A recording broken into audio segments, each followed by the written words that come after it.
Este es mi mandamiento, dice el Señor, que os améis unos a otros como yo os he amado. Nadie tiene mayor amor que este, que uno ponga su vida por sus amigos. Vosotros, dice el Señor, sois mis amigos si hacéis lo que yo os mando. Ya no os llamaré siervos, porque el siervo no sabe lo que hace su Señor, pero os he llamado amigos, porque todas las cosas que oí de mi Padre os las he dado a conocer. No me elegisteis vosotros a mí, sino que yo os elegí a vosotros y os he puesto para que vayáis y llevéis mucho fruto y vuestro fruto permanezca, para que todo lo que pidiereis al Padre en mi nombre, dice el Señor, Él os lo dé. Esto os mando, que os améis unos a otros. Ese es un mandamiento del Señor. Primero, amar a Dios sobre todas las cosas y luego amar al prójimo como nosotros nos amamos a nosotros mismos. Buenos días, mis queridos hermanos, mis amados hermanos en la fe, mis amigos, buenos días. Dios les bendiga en este bello domingo que el Señor Jesús nos permite vivir un día a la vez. Un día a la vez. Y hoy es el día que Él hizo para que le alabásemos, para que le adorásemos, para que estemos en su presencia. Este es el día que hemos designado para buscarle juntos, en un mismo espíritu y en coinonía. Entonces, mis amados, dispón allí tu corazón, entrégaselo al Señor y dile cuánto le amas, cuánto le amas.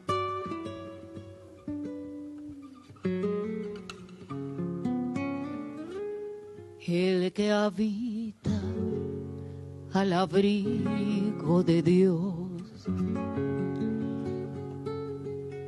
morará bajo sombras de amor.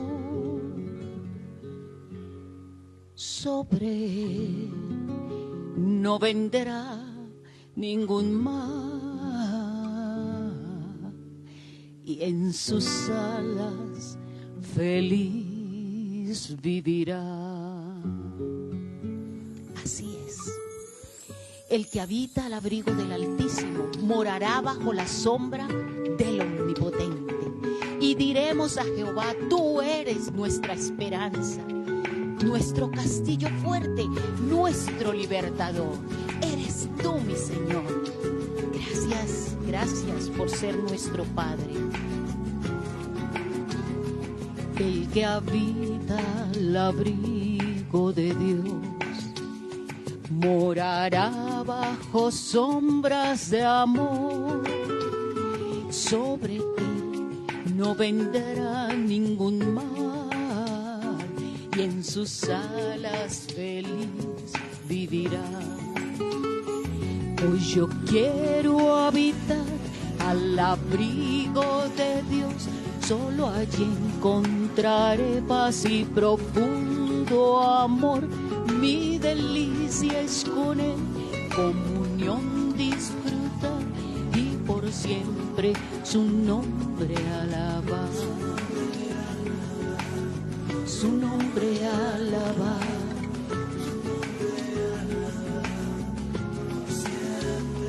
El que habita al abrigo de Dios ciertamente muy feliz será.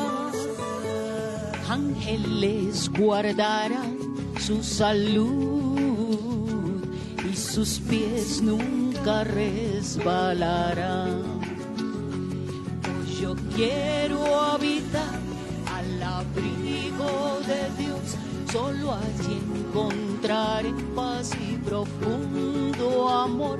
Mi delicia es con Él, comunión disfrutar y por siempre su nombre alabar. Porque Él nos ha dado vida y vida en abundancia. Él nos dio la salvación. Él dio su vida por ti y por mí. Alabémosle en esta mañana. Oh, yo quiero habitar al abrigo de Dios. Solo allí encontraré paz y profundo amor. Mi delicia es con Él, comunión disfrutar y por siempre su nombre alabar. Y por siempre su nombre alabar. Y por siempre su nombre alabar.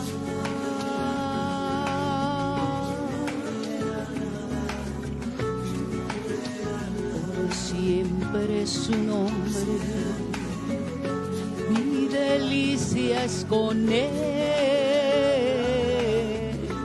y por siempre su nombre alabar. Es una delicia poder alabar y glorificar el nombre de nuestro amado Señor Jesucristo. A Él sea toda la gloria, toda la honra por los siglos de los siglos. Dios les bendiga hoy y les conceda un maravilloso domingo en unión de toda su familia. Dios les bendiga. Gloria a Dios, gloria a Dios. Qué bueno, qué bueno. Alabar y bendecir el nombre de nuestro amado Señor y Dios. Qué bueno volvernos a encontrar en esta mañana de domingo. Es una maravilla podernos reunir, toda la casa, la familia, y vamos a aprender algo en este día. El Señor ha dispuesto una palabra para este día y vamos a hablar de ella, vamos a concentrarnos en ella y vamos a mirar ¿qué aprendemos de esta palabra? Bueno, un saludo para todos, para la casa, para los padres, para los hijos, para la esposa, para el esposo, para todos los de la casa, para los abuelos. Abuelos, buenos días, muy buenos días. Bueno, vamos a entrar en el tema de la palabra. No me gustaría leer toda la porción, es un poco larga porque es un evento maravilloso, es un evento extraordinario, lleno. Cuando uno lee esta porción de la palabra, encuentra uno la pasión del ser humano, un hombre apasionado por su fe y su creencia o su forma de pensar, apasionado, y un grupo de creyentes, de cristianos nuevos en la fe, defendiendo su fe. Bueno, vamos a hablar hoy de Pablo, del apóstol Pablo. Y para eso vamos a tener abierta nuestra Biblia en el libro de los Hechos, capítulo 9, y vamos a situarnos un poco en la historia. Pero es algo apasionante porque es la actitud del corazón de una persona que no aceptó, bajo ningún pretexto aceptó el mensaje de Cristo. Y como no aceptó el mensaje de Cristo, pues tampoco aceptó a aquellos que creían. Entonces, en un momento tomó una decisión. Yo me voy a convertir en un defensor de la fe del pueblo judío. Y armó un ejército, estoy hablando de Pablo, en el libro de los Hechos, capítulo 9. Y dice más o menos así: entonces Saulo, lleno todavía de ira y de amenazas de muerte en contra de los discípulos de nuestro Señor, solicitó, y se fue al sumo sacerdote y le pidió cartas para entregarlas en las sinagogas de Damasco, para que si encontraba a los que seguían ese camino, así se llamaba antiguamente, y no eran cristianos sino los del camino, así los llamaban en aquella época, hombres o mujeres, si él los encontraba, que le dieran autorización, le firmaran órdenes, podía llevarlos atados a Jerusalén. Ese era el propósito. Pidió cartas, autorizaciones, y me voy a perseguir cristianos, porque ya nos tienen aburridos con unas enseñanzas que no se ajustan, que van aún en contra. No iban en contra de nada, iban en contra del corazón del pecador. Y bueno, ahí estaba Pablo, y dice que él se fue para Damasco. Allá yo encuentro allá cristianos y los traigo aquí para que ustedes los juzguen, le dijo él a los sacerdotes, al sumo sacerdote, los mismos que a lo mejor fueron los que crucificaron al Señor Jesús. Y dice que mientras él iba camino a Damasco, en un momento dado se iba acercando una luz enceguecedora, refulgente. Dice que resplandeció de repente sobre él una luz del cielo. El Señor tiene sus métodos, y al que no entiende por las buenas sus métodos, pues tocará por las malas. Y a veces el Señor nos coloca en situaciones difíciles y complejas para que nosotros volteemos nuestra mirada a Él y nos aferremos a Él. Bueno, dice que él iba camino a Damasco cuando resplandeció de repente sobre él una luz del cielo y se cayó del caballo. A veces el Señor nos tumba del caballo. Esa arrogancia, esa prepotencia que muchas personas teníamos, el Señor nos tumbó del caballo, nos quitó cosas que eran las que nos daban el fundamento de la alegría y del caminar, en fin, las empresas, los negocios. El Señor nos quitó todo, nos tumbó del caballo. Y vino la luz del Señor para nosotros. Dice que cayó del caballo y escuchó una voz que decía: Saulo, Saulo, ¿por qué me persigues? ¡Aleluya! Y no solamente le dice, le hace esa pregunta, le dice: mire, Pablo, dura cosa es dar coces contra los aguijones. Ajá, él tratando de pelear contra aquello que le estaba mortificando la vida. Ajá. Entonces, él contestó, pues imagínense, cayó del caballo, una luz lo envolvió, quedó ciego, no veía, y oyó la voz que le hablaba, y él pregunta: ¿quién eres, Señor mío? ¿Quién eres, Señor mío? Y la voz, y le contestó nuestro Señor: yo soy Jesús de Nazaret, a quien tú persigues. ¡Wow! ¡Wow! Oiga, eso debió haber sido algo extraordinario, ese momento. Ustedes se imaginan toda la gente que iba con él, porque él llevaba soldados. Le habían permitido los sacerdotes del templo llevar soldados. Imagínense todos. Yo creo que dirían: pero ¿qué está pasando? ¿Qué le pasa a Pablo? ¿A Saulo? ¿Qué le pasa a Saulo? Mírenlo, está ahí en el suelo, caído, y como que no está viendo, y como que habla con alguien. Cuando el Señor hace sus cosas, a veces nos asombra como Él las hace. Entonces, la voz le dice: yo soy Jesús de Nazaret, a quien tú persigues. Entonces, ahora la orden es: entra a la ciudad y allí se te hablará sobre lo que debes hacer. Entonces, los hombres que iban con él por el camino se detuvieron perplejos, porque únicamente escuchaban la voz, pero no veían a nadie. Entonces Saulo se levantó del suelo sin poder ver nada, aún teniendo los ojos abiertos, y tomándolo de la mano lo hicieron entrar a Damasco. Y por 3 días estuvo sin ver, y no comió ni bebió. Ese es el trato del Señor para aquellos que en medio de nuestra soberbia somos soberbios, no creemos sino en nosotros mismos, en nuestras propias capacidades. A esos altivos, poderosos, el Señor los tumba del caballo. Los tumba del caballo, así de sencillo. En el caballo en el que vayan montado. No sé qué caballo, en qué caballo estarás tú montado. En un caballo de soberbia, en un caballo de riqueza, de apellidos sociales, de honores, no sé, en la belleza, porque cada cual está montado en su propio caballo. El Señor te va a tumbar de ese caballo, pero el Señor te va a hablar. Vas a saber el por qué te están pasando esas cosas. Déjenme decirles, en la fe a muchos nos pasa o nos pasó. A mí me pasó y yo lo confieso. Yo lo confieso. Era un empresario, vivíamos bien allí en la frontera, en Cúcuta, cerca a la frontera con Venezuela.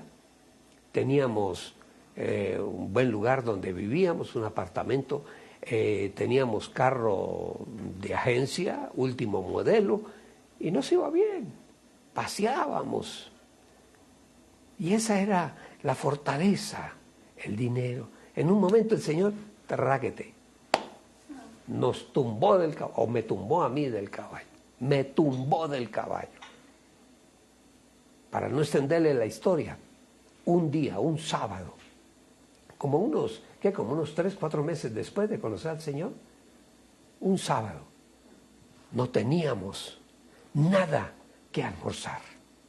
En mi casa no había nada, ni una papa. Y los niños, mis hijos que estaban niños, estoy hablando hace 34 años, 35 años más o menos, los niños: mamá, ¿ya qué hora vamos a almorzar? Sí, hijo, sí, ahorita. Sí, hija, sí. Pero, mamita, en la cocina no hay ollas ni nada. No, es que ya, ahorita, ya vamos. Oiga, el Todopoderoso no tenía para darle de comer a sus hijos. Eran como las 3 de la tarde. Un domingo, y tocan a la puerta, timbran, y abrimos la puerta. Era una hermana, una de mis hermanas, la mayor de las mujeres, y venía con una olla de esas de paseo, de sancocho, y nos dijo: mire, es que hicimos llamamos a una reunión de toda la gente de la alcaldía, y un paseo, y que iban a ir más de 70 personas, y no fueron sino como 15. Y nos sobró toda esa olla de mute, lo llamamos nosotros en nuestra tierra, de mute. ¿Cómo lo llamarán por acá? De mondongo. Bueno, oiga, y sobró todo esto. Imagínense ustedes. ¿A ustedes les gustaría? Pero por supuesto, eche para adentro. Y ese día pudimos almorzar y nos alcanzó para la comida. Ese es el Dios que nosotros tenemos. A veces nos tiene que tumbar del caballo, quitarnos soportes que no son buenos, o que hemos puesto nuestra fe, nuestra vida, nuestra confianza en esos soportes. En el apellido, en el dinero, en la fama, en la belleza, en el trabajo, pero nunca pusimos la confianza en Él. Pero yo iba a misa, todos los domingos íbamos a misa, pero no conocíamos al Señor, no lo conocíamos. Sí, éramos religiosos. Bueno, y empezamos a conocer al Señor y empezamos a conocer el trato que Él nos da a todos y cada uno. Ahí le está dando un trato a Pablo. Lo tumbó del caballo. Iba en caballo. Él no andaba en burro, en caballo, con soldados. Yo me imagino, era un hombre prepotente, porque Pablo era un hombre de carácter irascible, era un hombre fuerte. Bueno, el Señor lo tumba del caballo y quedó ciego. Entonces Saulo se levantó del suelo sin poder ver nada, aún teniendo los ojos abiertos, y tomándolo de la mano lo hicieron entrar a Damasco. Y por 3 días estuvo sin ver y no comió ni bebió. Hemos titulado la enseñanza de hoy, Dios nos busca a todos nos busca. Y unos aceptamos y otros no aceptan. No, eso no, yo soy evangélico, no, eso no es, eso mi padre, mi abuelo decían que eran gente mala y que hacían... Yo recuerdo mucho que alcancé a escuchar a alguien que decía que los evangélicos sacrificaban niños. Sí, los sacrificaban allá en el altar, en las reuniones que hacían, en las misas que hacían, nos enseñaban a nosotros, y sacrificaban niños, y después se los comían en pedacitos. Pues, es el enemigo mentiroso. Bueno, vamos a tocar brevemente una palabra que yo considero que es bueno entenderla, la unción. ¿Qué es la unción? Una explicación muy sencilla que yo anoté aquí, la unción, yo creo que se entiende un poquito mejor. Es la capacitación del Señor a una persona para hacer una labor específica. Eso de que el Señor me capacita a mí para pararme delante de un púlpito a hablarle a personas. Esa es la capacitación que Él me da. Y lo hace para que yo haga una labor específica. ¿Cuál es la labor? Predicar su palabra. Predicar. Hay otras personas que ayudan a la obra, son empresarios y sostienen las obras o sostienen fundaciones para niños, para ancianos, para drogadictos, en fin.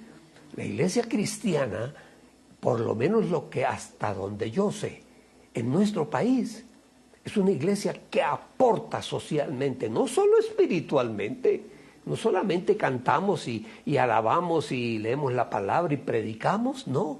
Socialmente aportamos a los problemas de la sociedad. Los lugares, las casas de recuperación de drogadictos, la efectividad en esas casas cristianas, en eso, ¿cómo se llaman? Fundaciones cristianas, donde se atienda a los drogadictos, en esas fundaciones cristianas, la efectividad llega casi al 90%. Mientras que los lugares de rehabilitación de adictos del distrito, del gobierno, no pasan del 45-46%. Entonces estamos haciendo un trabajo, pero al enemigo no le gusta que hagamos lo que estamos haciendo, salvando vidas, salvando hogares, salvando esposos, esposas, hijos. Si nosotros, tienes toda la razón, si no nos apoyamos en Dios, ¿en quién nos vamos a apoyar? El ateo, ¿en quién se apoya? En su propia fuerza. Y nunca será capaz, nunca. Muéstrenme un país donde esté ahorita un gobierno democrático, un gobierno, entre comillas, supuestamente democrático. Venezuela. Mire cómo está Venezuela. Nosotros vivíamos ahí en la frontera y íbamos más a Venezuela que al interior de nuestro país. Íbamos hasta lo más lejos que tenía, hasta las islas de, ¿cómo se llama? Margarita, hasta por allá íbamos, en carro. Era un país no próspero, riquísimo. Ustedes no se imaginan. Porque Venezuela es el segundo productor, tiene los yacimientos de petróleo, está en segundo lugar. De los yacimientos de petróleo más grandes del mundo, Venezuela está en segundo lugar. Pero llega un gobierno que no tiene ni idea cómo se gobierna, creen que gobernar es llegar a repartir. No. Gobernar es llegar a construir, a hacer, a levantar. Eso es lo que hay que hacer en un gobierno. Facilitar para que el empresario invierta y pueda crear puestos de trabajo. Es eso, pero que un gobierno que llega a repartir solamente, no. Sí, lógicamente, en gobiernos que no tienen Dios ni ley. ¿Y cómo está Venezuela después de ser un país, el segundo productor de petróleo en el mundo después de los países árabes? Ellos creyeron que eso era fácil y lo primero que hicieron fue ir y sacar todos los ingenieros de petróleos que eran extranjeros, que eran los que sabían cómo manejaban. Los sacaron a todos. Después, muchos de ellos llegaron aquí a Colombia y aquí montaron su empresa petrolera. ¿Cómo era que se llamaba la empresa? Pacific Rubiales. Eso viene de allá y el país quedó en la miseria. Es increíble. Los supermercados, muchos ya los cerraron porque ya no hay nada que poner allí. Los únicos supermercados que tienen comida y alimentos por allá en países de Oriente, son los supermercados de los militares, del gobierno. Esos son los únicos que tienen comida. Los demás no hay nada. Aquel que se levanta contra Dios, desafían a Dios. Cuidado, cuidado, cuidado. Bueno, entonces, unción, dijimos que era la capacitación que el Señor nos da para hacer un trabajo específico. Él a todos nos da un trabajo específico. Hay algunos que trabajan, por ejemplo, en la obra social. Mire, en mi iglesia madre en Cúcuta, en la ciudad de Cúcuta, mujeres que se atienden, niñas, jovencitas, hacen un trabajo hermoso. De enseñan y ayudan. Bueno, entonces nosotros no somos inútiles para una sociedad. No lo somos. El gobierno cree que nosotros estamos aquí parados es a ver cómo recogemos plata. No. Esas de las iglesias cristianas que hablan, que tienen miles de millones, en Colombia serán, del total de las iglesias en el país, será por ahí un 3%. El resto son iglesias que luchamos, que enseñamos, que no tenemos grandes templos, pero enseñamos la palabra, en fin. Entonces, unción, la capacitación que el Señor nos da para hacer algo específico. Eso no lo olvidemos. Si hay algo que nosotros tenemos muy claro, es algo que llamamos la consolidación. La consolidación, o fortalecer, consolidar la fe, eso es lo que hacemos nosotros diariamente. Cada día nosotros consolidamos la fe, leemos cosas. Mire, este libro nunca termina uno de leerlo. Bueno, hay gente que lo lee en un año todo de pasta a pasta, pero es que una cosa es leerlo y otra cosa es detenerse y meditar en el libro. Este libro, mire, pues yo vuelvo y repito siempre lo mismo. De pronto alguien dirá, pastor tan soberbio, tan grande. No, lo digo por información. Yo soy psicólogo, estudié en la universidad y déjeme decirle, me gusta, soy un lector, me gusta leer y he leído muchos libros de comportamiento, de psicología, pero déjeme decirles, les repito, no existe otro libro como este. No existe. Aquí está todo lo que nosotros los seres humanos necesitamos saber, hacer y cómo comportarnos. Entonces, unción y consolidación, guardemos esas dos palabritas ahí. Hablemos del apóstol Pablo. Él era de una población de Cilicia. Él era de Tarsis. De Tarsis, acuérdense, nativo, algunos dicen de Tarso. Él era de Tarsis, por eso se llama Pablo el de Tarsis, así se conoce histórica y bíblicamente.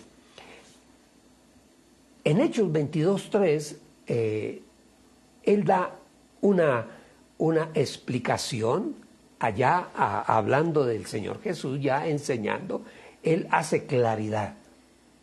O sea, yo vengo del mundo, Eso es lo que le está enseñando. Yo vengo del mundo. Yo no es que nací en un altar, en un pesebre. No. Yo vengo del mundo siendo un hombre malo, criminal, buscando gente para matar porque eran creyentes en Cristo. Ese fui yo. Él lo dice, Hechos 22:3. Dice, y él aclara, yo soy judío, soy varón judío, nacido en Tarso o en Tarsis de Cilicia, pero educado en esta ciudad a los pies de Gamaliel. O sea, no les está hablando ningún perico de los palotes, les está hablando alguien que fue a la universidad de la época, una persona educada académicamente. Fue allá, dice que él estudió, ahí lo dice, pero educado en esta ciudad a los pies de Gamaliel. Y plenamente instruido, o sea, totalmente preparado e instruido en la ley de nuestros padres. Y yo, le dice a la gente, yo era igualmente celoso de Dios como ustedes. Yo celaba las cosas del Señor, como también todos ustedes lo hacen. Además de miembro de la tribu de Benjamín. En Filipenses 3:5 él lo dice, yo fui circuncidado. Él habla de sí, para que ellos entiendan que no les está hablando ningún perico de los palotes o una persona que no conoce ni sabe, no. Él presentaba sus credenciales cuando iba a enseñar. ¿Quién soy yo? En Filipenses 3:5 lo dice circuncidado. Eso quiere decir que era miembro de una tribu judía. De la tribu de Benjamín, dice, circuncidado al 8º día, del linaje de Israel. Porque es que hay algunos que como que extraen a Pablo, lo sacan de lo que era el pueblo judío. Él era un judío creyente y era preparado, era un teólogo de la época, además de filósofo y teólogo, preparado a los pies de Gamaliel. Gamaliel era la universidad más prestigiosa de la época. Bueno, y dice, de la tribu de Benjamín, hebreo, hijo de hebreos, y en cuanto a la ley, fariseo. Recalcitrante eran, sí, defendían la ley. Su nombre judío era Saulo, pero siempre él en todas sus intervenciones se presentaba como Pablo. ¿Por qué Pablo y no Saulo? Porque Saulo era el nombre judío, Pablo era un nombre, como dijéramos, más romano. El Señor lo tenía listo y preparado para que él le predicara a los romanos, a todos los pueblos bajo el dominio de Roma. Entonces, generalmente él le hablaba a los romanos. Y nosotros podemos ver ahí del versículo 1 al 5, nosotros ahí donde leímos en Hechos 9, que el Señor, a pesar de que Pablo era tan malo, porque era malo, aunque él se creía bueno, porque era un religioso, bueno, no pongo comparaciones porque puedo herir susceptibilidades, pero era un predicador, un sacerdote, un maestro, educado a los pies de Gamaliel, como él lo dice. Pero el Señor, religioso, pero el Señor no lo desprecia. El Señor no desprecia a nadie, a ningún ser humano. Hay gente prepotente que cuando hablan de nosotros los cristianos, allá, los evangélicos, los protestantes, pero de una forma despectiva, como si fuéramos no sé, cucarachas, ¿sí? Porque no conoce. Y déjenme decirles algo, de pronto en mi ignorancia antes de conocer al Señor, yo pensaba lo mismo de los cristianos evangélicos. Bueno, el Señor buscaba a Pablo, el Señor no lo despreciaba, como el Señor nos busca a todos, a mí me buscaba. El Señor no nos va a condenar sin darnos la oportunidad. sin que haya la oportunidad de que escuche la palabra. No creo. El Señor, mire, uno habla, por ejemplo, de los pueblos en la India, el norte de la India, donde está el Tíbet y todo eso. Uno dice, pero bueno, esa gente, porque se les predica, la iglesia nuestra tiene una iglesia por allá en esos lugares, cerca al Tíbet, creo que es, en la India, no sé dónde. Ese país, toda la India, conoció de la palabra de Dios hace muchos años, porque todo eso fue un protectorado inglés. Y los ingleses iban con ejércitos, pero también llevaban maestros que enseñaban. Enseñaban, claro, porque esa era la fe que se practicaba o se practica en Inglaterra. Entonces, esa gente conoció de Dios. Eso es lo que yo les estoy diciendo. El Señor nos busca a todos, nos da la oportunidad, no nos condena sin antes darnos la oportunidad de conocer. Primera de Timoteo 2:1. Primera de Timoteo 2:1. Dice, te exhorto pues ante todo a que se presenten ante Dios súplicas, oraciones, intercesiones y acciones de gracias por todos los hombres, por los reyes, por los príncipes, para que llevemos una vida tranquila y reposada en toda reverencia a Dios y pureza. Porque esto es bueno y agradable ante Dios nuestro Salvador, quien desea que todos los hombres, dice la palabra, no lo digo yo, sean salvos y se vuelvan al conocimiento de la verdad. Lo que pasa es que la verdad muchas veces hay muchas personas a las cuales no les gusta. Yo recuerdo recién convertidos allí en la ciudad de Cúcuta, una persona que me encontré en algún momento y me saludó, fuimos compañeros de colegio, y él sabía que yo iba a la iglesia. Y él un día fue a la iglesia, dijo, no, yo un día fui a la iglesia y no, eso es todo lo que ese pastor predicó, eso fue dando palo y repartiendo y acusándome. Yo creo que él sabía quién era yo. Y todo lo que habló ese señor ahí en el altar era para mí. No, tampoco, uno no puede ser ofendido así. No, estaba equivocado. El Señor cuando habla va tocando corazones, lanza una palabra, el Señor, y a alguien le cae. Son como dardos que salen de la boca de Dios, a algún corazón toca. Si alguien, el pastor está preocupando, mire usted, varón que golpea a su esposa, y levanta, uy, yo golpeo a mi esposa. Está hablando de mí, se agacha la cabeza y si puede en un momento, ya vengo, mija, ya, y se sale, porque no soporta, no aguanta que la palabra lo esté señalando. Entonces, el Señor es justo, el Señor no, es uno de los fundamentos del ser de la persona de Dios, la justicia, porque tiene que ser, un Dios tiene que ser justo. Un Dios no puede ser un Dios macabro, de esos dioses que solo castigan, que solo mandan fuego y destrucción. No, nosotros tenemos un Dios de amor y esa es la esencia de Él. La palabra dice que Dios es amor, Dios es misericordia. Entonces, bueno, el Señor buscaba a Pablo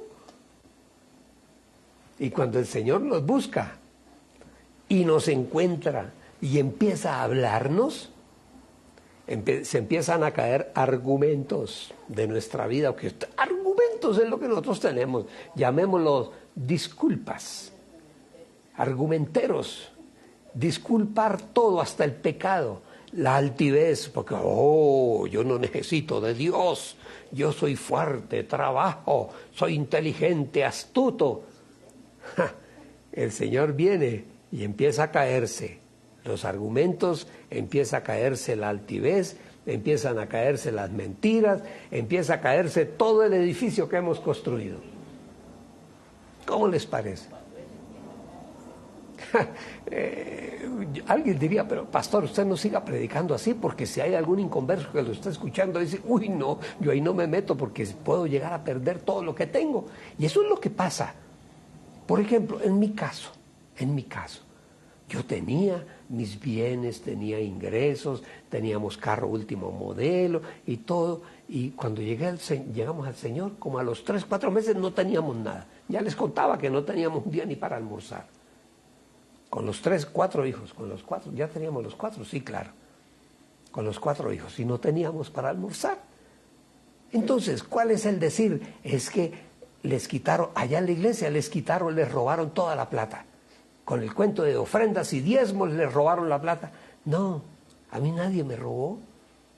Nadie. ¿Ah? Antes nos dieron. En algún momento la iglesia fue para mí un salvavidas en el trabajo. Yo tenía mi empresa, mi inmobiliaria.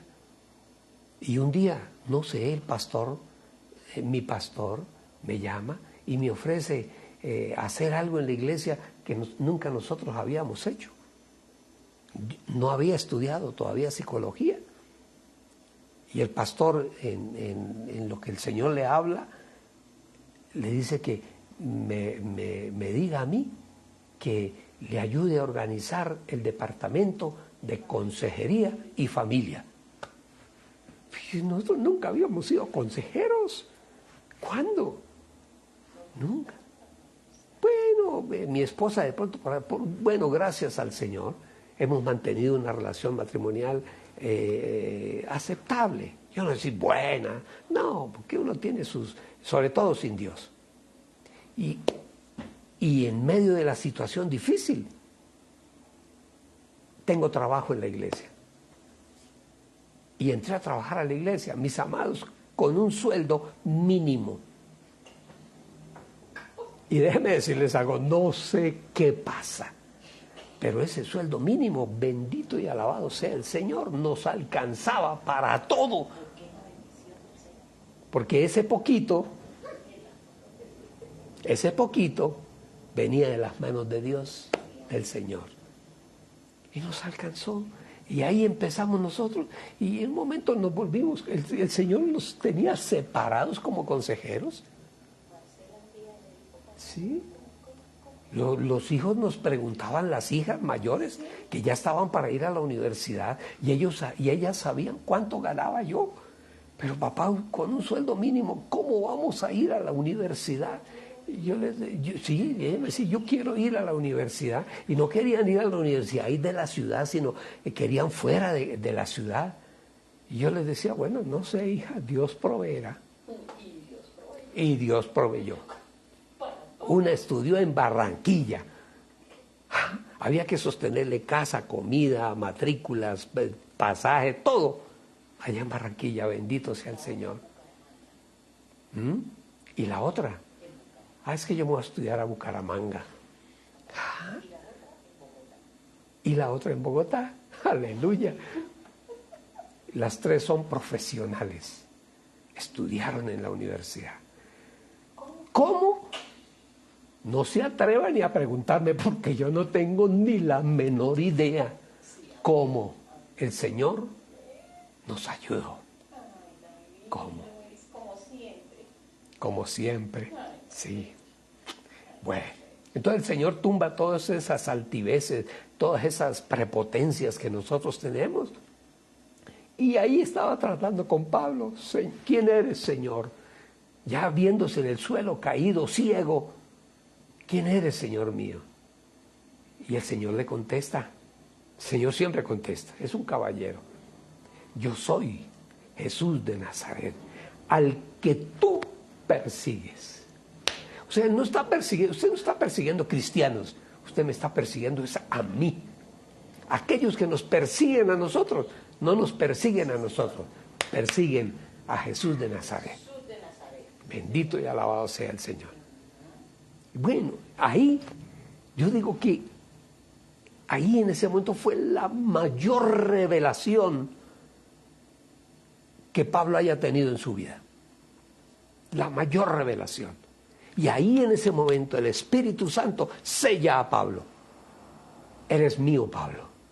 Te tumbé del caballo. No lo dice, pero yo me imagino.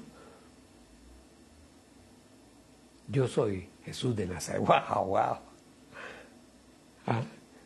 Y empieza Pablo, uno de los fundamentos de las cartas de Pablo, de las epístolas de Pablo, es el Espíritu Santo. Ahí a partir de ese momento empieza a hablar del Espíritu Santo. Primera de Corintios 12:3 dice: a causa de esto les hago saber que no hay quien hable por el Espíritu de Dios y diga que Jesús es anatema, y no hay quien pueda decir que Jesús es el Señor, sino por el Espíritu Santo de Dios. El Espíritu nos enseña, el Espíritu nos capacita permanente. Mire, el Señor nos habla muchas veces. Uno a veces abre la palabra y empieza a leer, uno dice: pero no entiendo. ¿Por qué? Porque es que este libro no lo podemos leer como leer un libro de ciencia. No, una novela o un libro de física, de química, no. Esto es un libro que para poderlo entender necesitamos la inspiración, necesitamos el toque especial del Espíritu Santo. Sin el Espíritu Santo no entendemos ni pío de lo que leamos en este libro. O leemos y entendemos la parte histórica, pero eso tiene una profundidad espiritual, el libro. Entonces,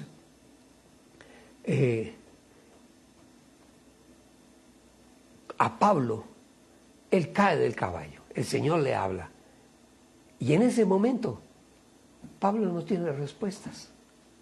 La primera pregunta que le hace Pablo al Señor: Señor, ¿qué quieres que yo haga? ¿Qué quieres que yo haga? ¿Ah? Muchas veces no entendemos las situaciones, las cosas. Necesitamos que Dios nos hable. Y Dios de una vez le da trabajo a Pablo. Él no queda desocupado.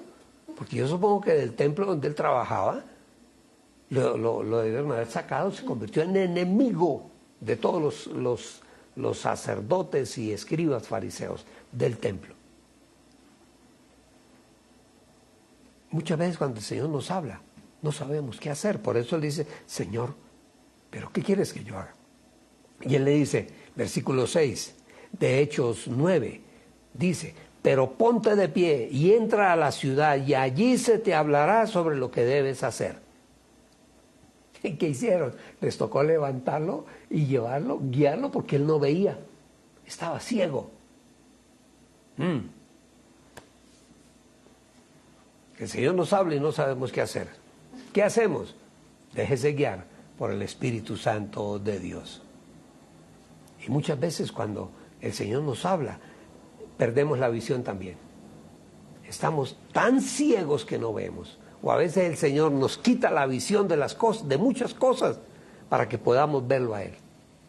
Hay muchas cosas que impiden la visión de Dios: el dinero, la soberbia, la prepotencia, los títulos, el nombre, el apellido, las riquezas. El Señor nos habla y perdemos la visión de las cosas. Ya no estamos viendo lo mismo, ahora vemos otra cosa diferente. Y dice ahí en el versículo 8, dice: entonces Saulo se levantó del suelo sin poder ver nada, aún teniendo los ojos abiertos, y tomándolo de la mano, lo hicieron entrar en Damasco. Y entra a Damasco, ¿y qué? Ahí se empieza lo que nosotros llamamos coloquialmente en nuestra fe, el discipulado. Él empieza a ser discipulado. Mire, vamos a Hechos 9:9, dice: y por 3 días... hablando de Pablo, estuvo sin ver y no comió ni bebió. Versículo 10. Y había en Damasco cierto discípulo cuyo nombre era Ananías, a quien el Señor le dijo en visión. Le dijo: Ananías. ¿Y Ananías qué dijo? Oh, me están asustando, una voz que me habla. Cuando hay una conexión con el Señor habla de 1000 maneras. Puede hablar a través de un sueño, a través de un niño, con voz audible, no lo sé, en el libro, en una prédica. A lo mejor yo le estoy hablando a mucha gente porque están pintados, tipificados. Bueno, y sigue diciendo: vaya donde Ananías, a quien el Señor ya le habló, a Ananías. El Señor llamó a Ananías, le dijo: Ananías, y él dijo: Señor, heme aquí. Y el Señor le dijo: mire, levántate y ve a la calle que se llama Derecha, y busca en la casa de Judas a Saulo de la ciudad de Tarso, porque he aquí, él está orando.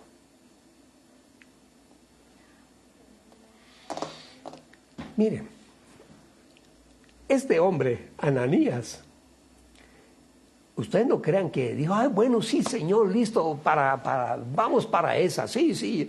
No, él le dice, Señor, pero usted sabe que Saulo nos persigue a nosotros y está matando cristianos. Entonces, yo he escuchado, ahí lo dice el versículo 13, entonces dijo Ananías, Señor mío, pues yo he escuchado de mucho respecto a este hombre, a Pablo, a Saulo, de cuántos males ha causado a tus santos, a tus elegidos en Jerusalén. Y él aquí también tiene autoridad de parte de los sacerdotes principales para aprisionar a todos los que invoquen tu nombre. Se asustó que Ananías era un ser humano y que tiene que ir a enfrentarse a Saulo. Por Dios, si ese hombre persigue a los cristianos y lo mata, el Señor dice, no, Ananías, mire, ¿sabe qué? Levántate y vaya, porque él, Saulo, me es instrumento elegido para llevar mi nombre a los gentiles, a los reyes y entre los hijos de Israel, porque yo le mostraré cuánto habrá de padecer por causa de mi nombre. Ese era el plan que Dios le tenía a Saulo, al orgulloso, al prepotente, al sabiondo, al que lo sabía todo. Pero entonces le dice, no, Ananías, vaya, porque a ese hombre hay que disipularlo. Hágame el favor, disipular a un hombre erudito, era un académico, sí, filósofo de la época y teólogo también. Dice ahí que fue educado a los pies de Gamaliel, quiere decir que estuvo en ese momento, era la universidad de la época. Gamaliel, él era el que reunía lo más granado de la sociedad para enseñarle cosas, la teología y todo. O sea, Pablo no era ningún pintado en la pared, era un hombre importantísimo.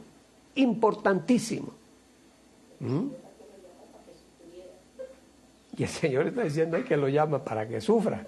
Pero bueno, entonces, ¿qué es lo que nosotros tenemos que hacer en ese momento? Ir como Ananías, ir a buscar a esa persona. El Señor nos guiará. El Señor, hay muchas formas de llegar. Mire, yo pienso que en este momento, detrás de esta imagen, hay alguien que me está escuchando que no es un cristiano. Alguien de pronto que por curiosidad está aquí, qué bueno, bienvenido, los amamos, qué bueno.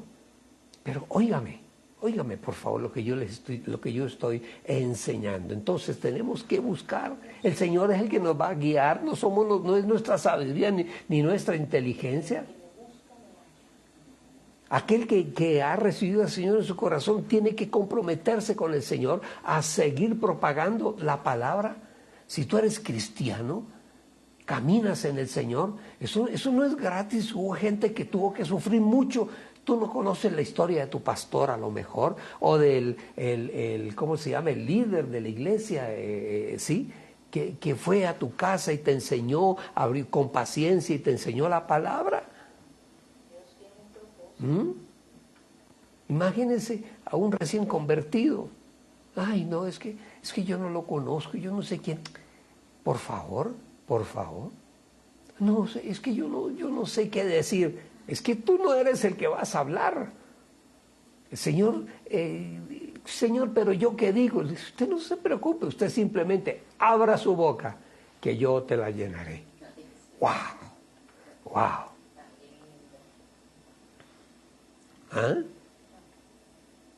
El El Señor le dice a Ananías, levanta, vamos Ananías, vamos. Tú eres el instrumento para ir a predicarle a Pablo. Además, ese hombre ya lo tengo listo, y ya está enfilado para que lleve la palabra a los gentiles, a los reyes y aún entre los hijos de Israel.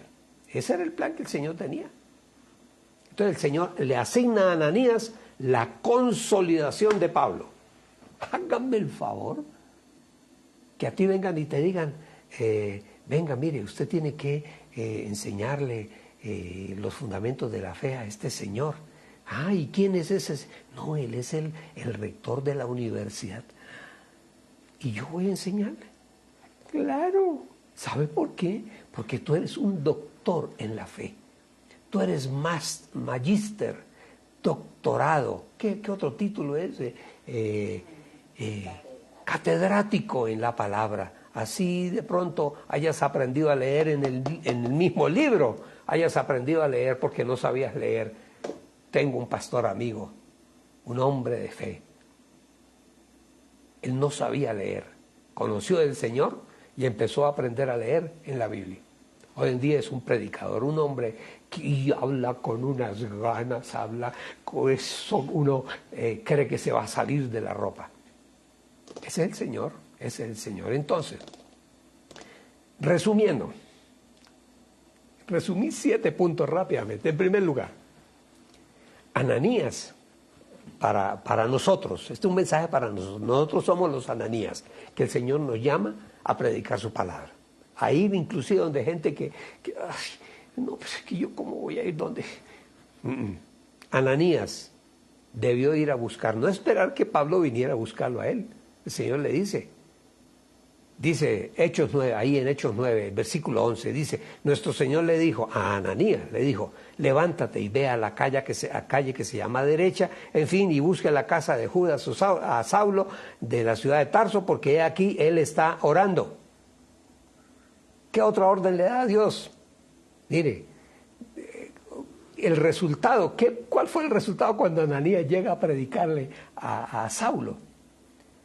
Hechos 9, 17, dice, entonces Ananías se dirigió a él, a la casa, y habiendo impuesto las manos sobre él, le dijo, mira lo que le dijo, Saulo, hermano mío.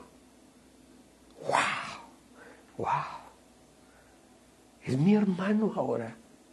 Ya no es Saulo el perseguidor, ahora es Saulo, mi hermano en la fe. ¡Qué bonito, qué bonito! Ananías en ese momento amó a Saulo. Y yo creo que eso debe haber sido un suceso impresionante en la época, un suceso increíble en todo Jerusalén y en todas las ciudades donde estaban los cristianos predicando. Que llega la noticia por allá a un pueblito donde hay un apóstol predicando, digan, mire, Saulo, allá se convirtió al Señor. ¡Wow! ¡Qué maravilla! ¡Qué maravilla! En tercer lugar, Ananías tuvo que instruirlo. Pues bueno, no es que venga y haga la oración de fe y ya, vaya, no. Tú le predicaste, tú le hiciste hacer la oración. Bueno, es que yo no sé lo que decía Ananías. No, pero es que a mí me da miedo porque es que él mata a cristianos, los persigue. No se preocupe. Si tú no conoces, no importa. Aprende en la iglesia. Pues tú vas a la iglesia y el pastor da su palabra. Bueno, hay cartillas, tenemos de todo. Todo está hecho.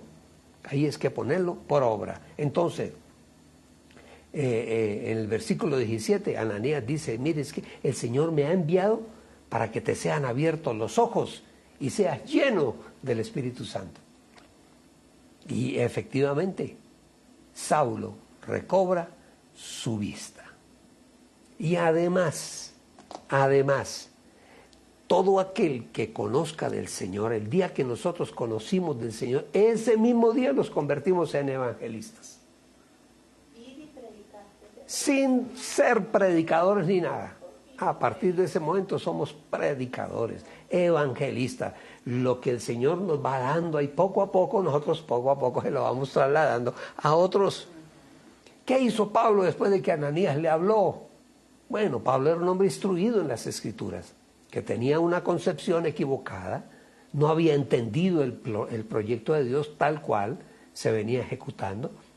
Dice en el versículo 20, ahí en Hechos 9, dice, y de inmediato empezó a predicar en las sinagogas de los judíos respecto a Jesús, que Él era el Hijo de Dios. Se fue y se metió en la boca del lobo, se fue a las sinagogas. En quinto lugar, Saulo debía ser sanado. Acuérdense que quedó ciego. ¿Qué hicieron? Ananías lo ayudó, le habló de la palabra y fue bautizado. Bautizaron a Saulo ahí mismo. Solo esperaron. Versículo 18, y en ese mismo momento cayeron de sus ojos algo parecido a escamas y le fueron abiertos y los ojos le fueron abiertos y levantándose fue bautizado. Recibió alimento y se fortaleció y permaneció algunos días con los discípulos que habían en Damasco. Debía ser bautizado. Recibió al Señor, hay que bautizar. La confirmación de nuestra fe. Y cuando fue bautizado, dice que sus ojos le fueron abiertos. En séptimo lugar, como último resultado, Pablo produjo un resultado inmediato, porque tenía hambre de conocer la palabra, hambre de saber cada día más del Señor. Versículo 20, y de inmediato empezó a predicar en las sinagogas de los judíos respecto a Jesús, que Él era el Hijo de Dios. ¡Wow! Miren el proceso. Y a Pablo el Señor le quitó la vista y lo tumbó del caballo. El Señor con todos tiene un trato. Yo creo que igual. Eso es un amor que sufre. Sí, porque el Señor nos quita todo el piso que teníamos antes, el piso de nuestra vida, que era el comercio, el derecho, el negocio, el almacén. El Señor nos quita el piso. Porque esas cosas, sí señora, tienes toda la razón, muchas de esas cosas no nos permiten ver y conocer del Señor.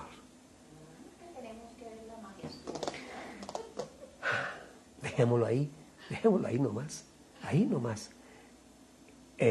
Pablo, porque él fue a predicarle a los romanos y a los gentiles. Y Pablo es más una acepción de Saulo en el lenguaje de los romanos, en el latín. Pero es Saulo y Pablo son los mismos, el mismo hombre. Entonces, nosotros, el viejo hombre se llamaba Saulo, el nuevo hombre se llama Pablo. Entonces, tenemos que afirmarnos en la fe, afirmarnos, porque necesitamos que se quiten, que se caigan de nuestra vida todos los argumentos del mundo, todas las altiveces, las mentiras que necesitamos para construir un mundo de mentiras. Señor, hoy te damos gracias en el nombre de Jesús. Te damos gracias, Padre, porque en tu amor y en tu misericordia perfecta nos permites estar hoy aquí reunidos, Señor, hablando de nosotros, porque en la vida, en la real realidad, nosotros somos los Pablos de este tiempo. Oh, Señor, con la prepotencia del que no te conoce, Dios.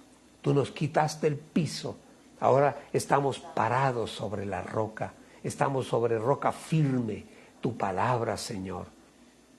Te damos gracias, Señor, por habernos permitido conocerte.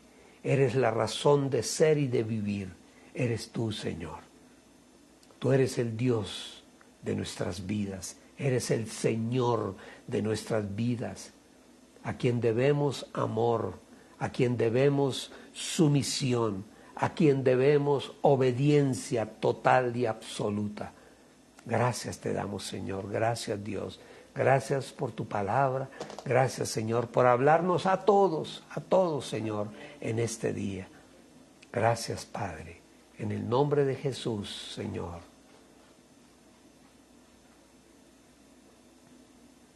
Yo quiero a esa persona que me está escuchando, que no conoce al Señor. Déjeme decirle, conocer del Señor es una experiencia de vida. Como le pasó a Pablo, todo lo que él tenía, lo que él cargaba antes de conocer al Señor, todo eso que era valiosísimo, era socialmente importante, tantas cosas, todo eso quedó atrás. Porque ahora lo más importante para Pablo y para nosotros es el Señor Jesús. Haberlo conocido a Él, caminar con Él, bajo las órdenes de su palabra, la palabra que nos habla con una firmeza, con aceptación total, porque sabemos en lo profundo de nuestro ser qué es lo que nos conviene. A ti que no conoces del Señor, que nunca has aceptado al Señor, yo quiero que hagas una oración conmigo, allí donde estás, allí en tu casa. Tú no estás viéndonos por una casualidad de la vida. No, el Señor te llevó hoy a escuchar esta palabra. Entonces, yo te pido que abras tu corazón y le entregues tu vida al Señor. ¿Y cómo lo haces? Simplemente una confesión de fe. ¿Qué quieres que yo haga? Dice Pablo al Señor. Y el Señor le dice todo lo que tiene que hacer. Yo quiero que tú repitas ahí donde tú estás, en tu casa o donde estés, en tu auto o en la oficina si estás trabajando hoy. Repitas conmigo esta oración. Abre tu corazón para el Señor. El Señor te ama. Y dile, amado Señor, Dios y Padre, el Rey de nuestra vida, en el nombre de Jesús vengo a tu presencia y hoy, Señor, yo abro mi corazón para que el poder y la presencia de tu Espíritu Santo vengan a mi vida. Recibo y acepto hoy a Cristo Jesús como Señor de mi vida, como mi único, suficiente Salvador. Entrego mi vida en las manos de Él, en las manos de Dios, del Espíritu Santo de Dios. Gracias, Señor, por perdonar mis pecados. Perdóname, Señor, no te conocía, ahora te voy a conocer. Perdóname todo lo que hice, absolutamente todos los pecados que he cometido en mi vida. Y ayúdame, Señor, cada día a conocerte más y a crecer. Gracias te doy, Señor, en el nombre de Jesús. Amén, y amén, y amén. Bendito y alabado sea el nombre del Señor. Bueno, vamos a honrar al Señor con nuestras ofrendas y con nuestros diezmos.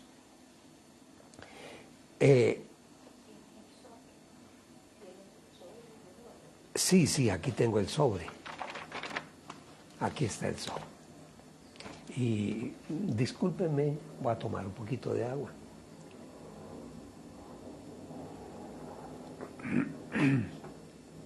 Martín Lutero, el promotor, un promotor, él no fue el fundador de la fe cristiana, él fue un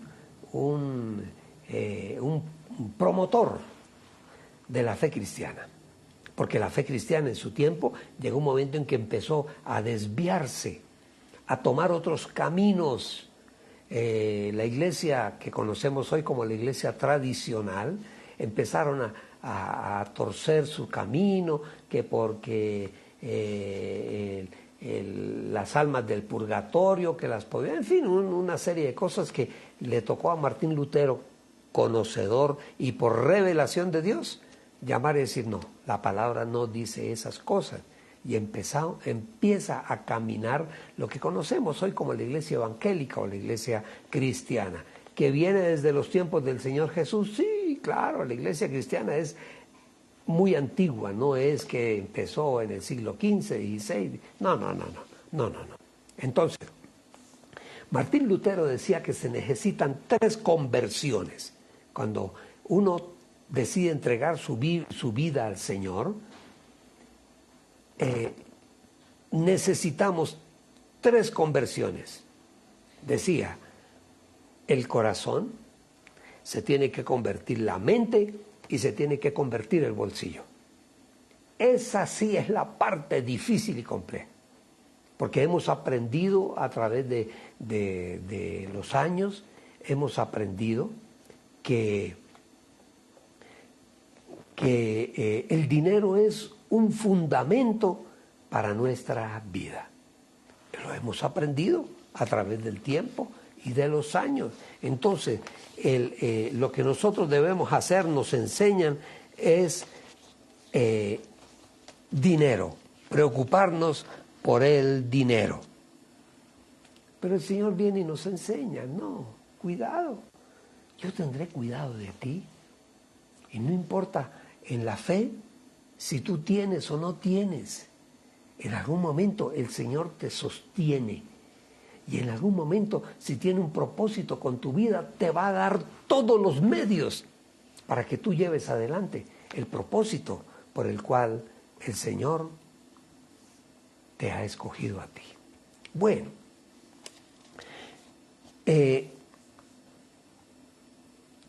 Mateo 22, 21. Aquí hay una expresión de parte del Señor que es muy importante tenerla en claro, muy clara, porque una cosa es el mundo tiene sus normas y sus reglas. Por ejemplo, el mundo tiene los impuestos que hay que pagar, las rentas que hay que pagar. Entonces, el Señor, que le preguntan a él en algún momento, como para tentarlo, para ver qué decía él, a ver si de pronto decía algo que fuera en contra del Imperio Romano y poder ir y acusarlo y decir que él es contra el Imperio Romano. Y le preguntan, Señor, ¿es lícito dar tributo al César? Y el Señor les contesta con una frase que hasta el día de hoy trasciende en todo el mundo. ¿Sabe qué, mis amados? Denle al César lo que es del César, pero a Dios denle lo que es de Dios. El diezmo es de Dios, es de Él, y tenemos que ser fieles a la palabra del Señor. Dice, dad pues, Mateo 22, 21, dad pues a César lo que es de César y a Dios lo que es de Dios. Más adelante, en el capítulo siguiente, el Señor Jesús, en el capítulo 23, versículo 23, dice, es que ustedes debían haber hecho lo que dice que quieren hacer, pero no dejar de hacer lo que ya está establecido. Acuérdense ustedes, yo hablo mucho en la carta a los Hebreos, en el capítulo 7, que habla de Abraham cuando vuelve de la guerra y cuando viene de la guerra pasa por Salem. Allí hay un sacerdote llamado Melquisedec y él toma de todo el botín de guerra que él recogió a los pueblos donde él venció. Dice que tomó de todo eso el 10% de todo lo que había ganado y vino y se lo entregó al sacerdote Melquisedec. Cuando Abraham hizo eso, todavía no existía lo que se llama la ley del diezmo, el levirato. Leví, dice la palabra, estaba en los lomos de Abraham, no había nacido, pero ya Abraham está abriendo un camino de bendición y de prosperidad. Esa es para nosotros la ofrenda y el diezmo. ¿Saben ustedes? Cuando el Señor vino a hacer la obra, ¿de qué vivía el Señor? ¿Ustedes se han hecho esa pregunta? ¿De qué vivía? porque su padre era un carpintero y la madre, bueno, un carpintero pues no era tampoco un pobre de solemnidad, no. Era una persona que tenía un oficio que era muy bien pago en aquella época y yo pienso que vivían bien, ¿no?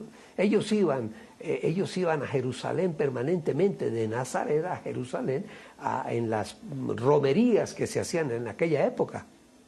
Ellos iban y eso no iba cualquier persona. Acuérdense ustedes que cuando María iba a dar a luz al Señor Jesús, dice que ellos fueron hasta Belén. Y cuando llegaron a Belén, dice que José fue dice hospedaje o el hotel de la época, a la posada. Y el que podía pagar un hotel no era ningún pobre, no. Pero él llegó allí y fue a buscar hotel para él, para su esposa que estaba en embarazo y estaba a punto de dar a luz. Y no, porque estaba todo ocupado. Acuérdense ustedes que estaban en ese momento, Roma estaba haciendo un censo. Y toda la gente que llegó allí a Belén de diferentes lugares, pues los que llegaron primero fueron al hotel. Entonces, ¿qué les tocó hacer? Buscar acomodo por allá en un pesebre donde hay ganado, porque hacía frío también. Hacía frío. Entonces, bueno, tocó en una pesebrera, es todo lo que hay, pero no es como se creó, se dice que el Señor Jesús nació en un pesebre porque sus padres eran muy pobres. No es cierto, no es cierto, porque José va a buscar hotel, y si va a buscar hotel es porque tiene para pagarlo. El que no tiene para pagar un hotel, una posada en aquella época, le tocaba dormir a campo abierto, en toldos, en carpas, como dormían ellos, casi que a la intemperie, o lo que había a la mano más o menos aceptable era un pesebre donde habían vacas, habían corderitos, habían animalitos. Pero no es porque el Señor fuera pobre, por favor, no. Pero habían personas, él en su discipulado, como predicador, él iba de pueblo en pueblo, y eso vale plata, cuesta dinero. Y dice la Escritura que a él lo sostenían algunas mujeres, y da el nombre de todas y cada una de ellas. Entre esas, María de Magdala, la mujer de Chuza, que era un inspector, un gobernante, en fin, como 5 o 6 mujeres que con sus dinero ayudaban a la obra del Señor Jesús. Qué bonito. Entonces, hoy en día nosotros todos ayudamos, todos colaboramos para que la obra vaya hacia adelante, porque no es fácil, se necesitan recursos también, pero es algo que el Señor permite, deja, enseña y permite para que la persona, para que nosotros crezcamos, que no pongamos el corazón en el dinero.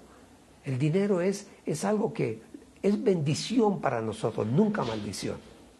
Entonces, vamos a orar. Toma tu ofrenda ahí en tu mano y vamos a orar. Padre bueno, te damos gracias, Señor, porque hoy en día, Señor, tú nos das la capacidad, Señor, de generar riquezas para el reino. Gracias te damos, Señor, porque eres bueno. A todos y cada uno de aquellos, Señor, que han tomado de lo que tú ya les has dado, de lo recibido de tu mano, nosotros te damos. A esas personas, Señor, hoy bendícelas con toda bendición. Abre puertas nuevas en su negocio, en su empresa, en su trabajo, donde quiera que esté, Señor, o en su casa. Señor, dale ideas nuevas. Abre caminos nuevos para esas personas que tienen, Señor, hoy el cuidado de colocar en tu altar la ofrenda para tu obra, Dios. Gracias, Señor. Yo te pido que bendigas grande y ricamente a todas las personas que nos ayudan a la obra. Gracias, Señor, por todos aquellos que nos hacen llegar sus ofrendas, Señor, aún desde el extranjero.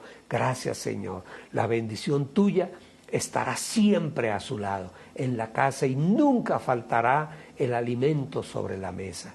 Gracias, Señor. En el nombre de Jesús. Amén y amén y amén. Mis amados, Dios les bendiga. Acuérdense que hoy es domingo y es el día del Señor. Es el día también de la familia. De la familia. Reúnete con los tuyos, con tus hijos, con tu esposa, con el esposo. Reúnanse y celebren el día, salgan, vayan a otro lugar, si pueden cenar en otro lugar, háganlo, o si no en la casa, saquen la olla al patio, no sé, hagan algo con toda la casa, la familia. Eso es lo que los hijos recordarán. Mis amados, que tengan un bonito inicio de semana. Hoy es el primer día de la semana. Que el Señor les bendiga grande y ricamente en todos los trabajos y labores que cada uno haga. Dios les guarde, Dios les bendiga. Nos vemos el próximo martes, 8 de la mañana, en nuestro devocional diario. Les tengo un tema extraordinario que vamos a iniciar el próximo martes. Dios les bendiga y Dios les guarde. Un abrazo.